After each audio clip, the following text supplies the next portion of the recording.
Today, we're looking at Iudex Gundyr, or, more accurately, my D&D version of the second time you encounter him.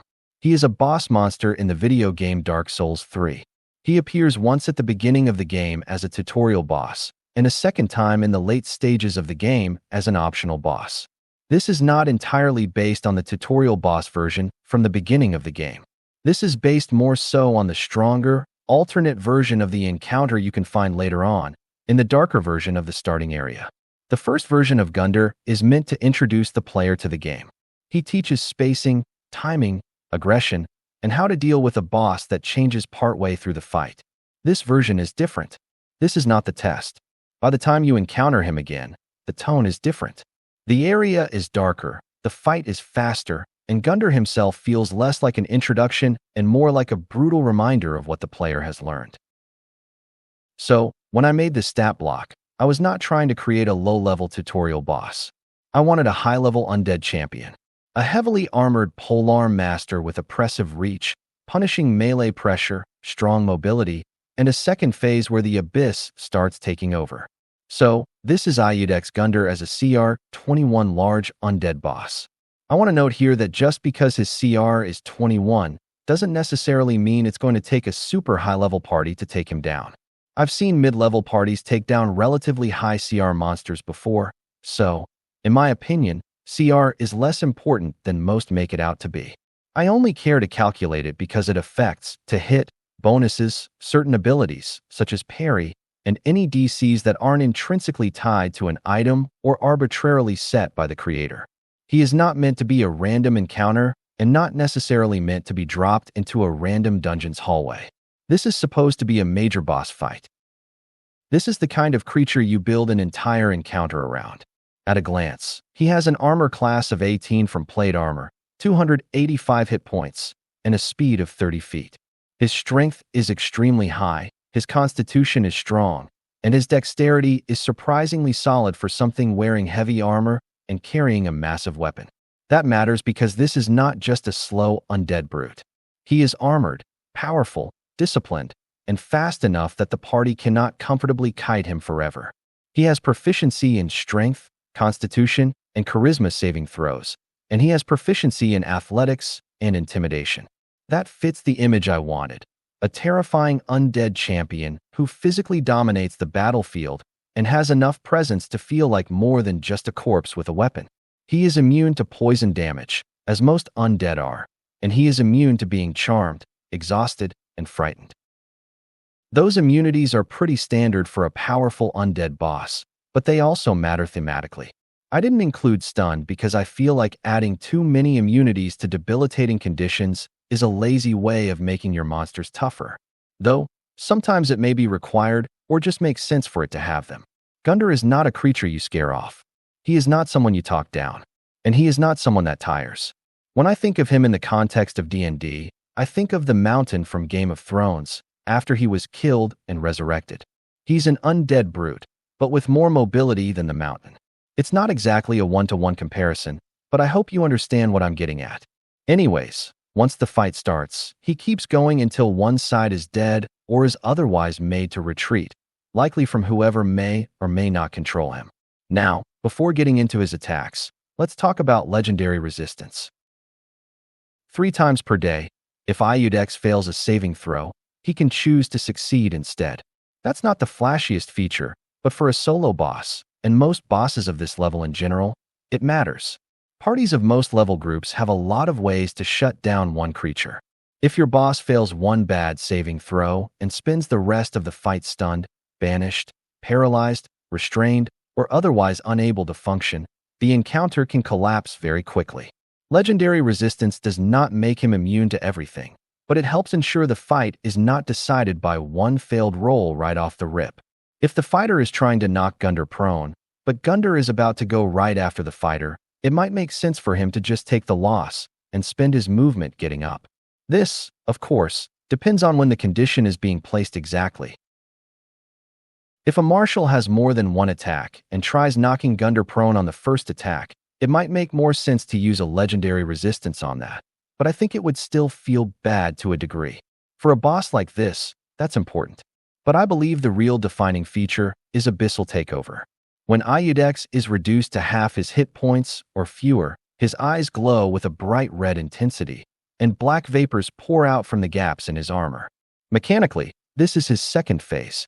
Once Abyssal Takeover triggers, he gets one additional attack on each of his turns, deals an extra 2d6 necrotic damage on each of his attacks, and his movement increases by 20 feet. This is the moment when the fight changes. Before Abyssal Takeover, Iudex was a disciplined, undead warrior. He was controlled, precise, and dangerous. After Abyssal Takeover, the abyss inside him starts pushing through. He becomes faster. He hits harder. He attacks more often. And every attack now carries necrotic damage from the corruption overtaking him. I wanted the fight to have a clear second phase, but I did not want to replace him with an entirely different monster. He is still Gundyr, using a glaive and controlling the space around him. But now everything he was already doing has become more aggressive. That is the kind of phase transition I like. The monster does not stop being itself. In this case, it becomes a more feral, yet still sharp, version of itself. Now, let's talk about his actions. His main action is multi-attack. Iudex makes 3 glaive attacks, and he can replace one of those attacks with kick. That gives him a very simple but effective turn. Most of the time, he is swinging the glaive. But when a creature gets close enough, he can use kick to knock them prone. The glaive is his main weapon. It has a reach of 10 feet, a plus 12 to hit, and deals 2d10 plus 5 slashing damage. But there is an extra detail here. If Iudex misses a creature with the glaive, he can still deal 5 damage to that creature instead. I decided to give Gundyr the glaive's weapon mastery because I believe it represents the sheer size and force of the weapon, as well as Gundyr's prowess with it. Even when he does not land a clean hit, the sweep of the glaive is still dangerous. Maybe the blade scrapes across your armor. Maybe the haft clips you. Maybe you dodge the killing blow, but still get battered by the momentum of the swing. Mechanically, it also helps him feel relentless. Against a boss like this, a miss is still good, but it is not always a complete escape. Then we have kick. Kick is another melee attack. On a hit, it deals bludgeoning damage, and if the target is large or smaller, it is knocked prone. This is his close-range punishment tool. The glaive controls space at 10 feet, but if someone gets close, Iudex is not helpless. He can kick them to the ground and keep attacking. That gives him a strong melee rhythm. He threatens you at reach. You close the distance. He knocks you down. Then the fight gets worse.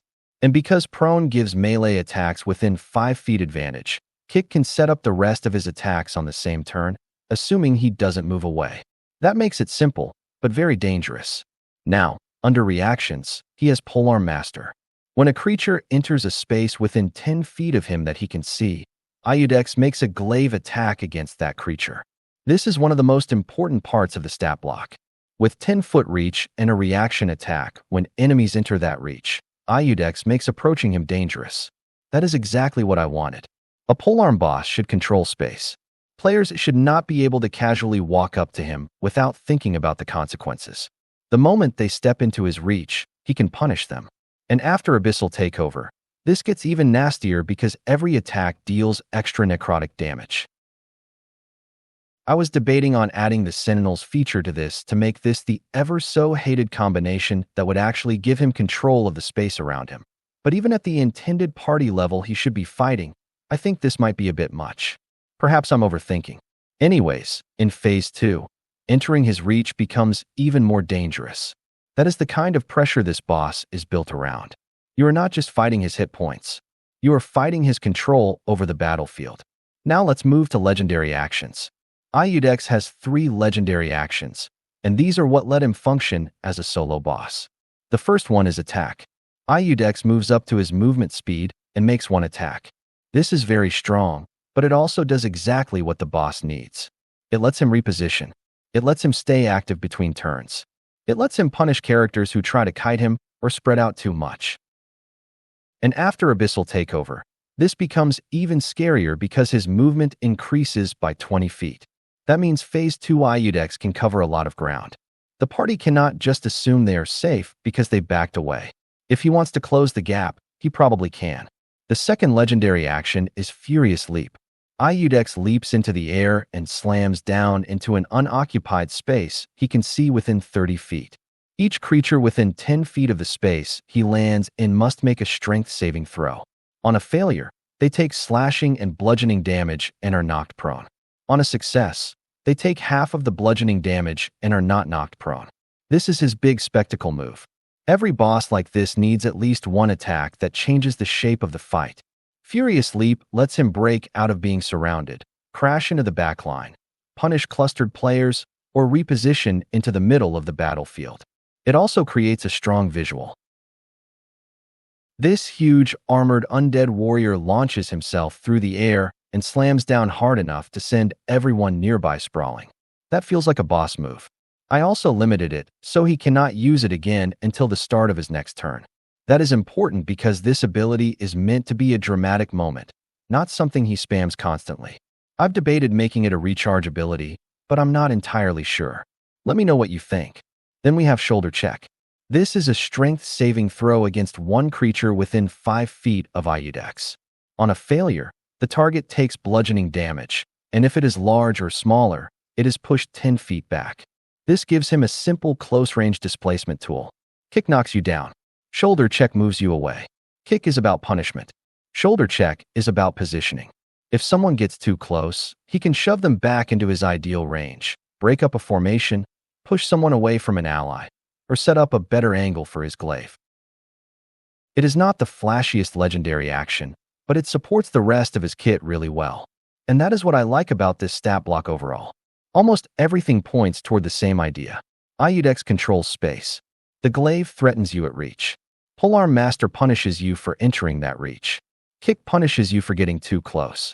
Shoulder Check pushes you back. Furious Leap lets him reposition and scatter the party. And Abyssal Takeover makes all of that faster and more dangerous halfway through the fight. That is the whole design philosophy. This is not a boss that just stands still and trades damage. This is a boss that constantly asks, where are you standing? How close are you? Are you sure that moving there will help you? Can he reach the backline? That is what I wanted to capture from the stronger Gundyr encounter. Not just the look or the weapon, but the pressure and the sense that this thing is constantly moving, punishing mistakes, and forcing you to respect its range. As a DM, I would run Iudex aggressively. He should not sit in one place and wait for the party to surround him.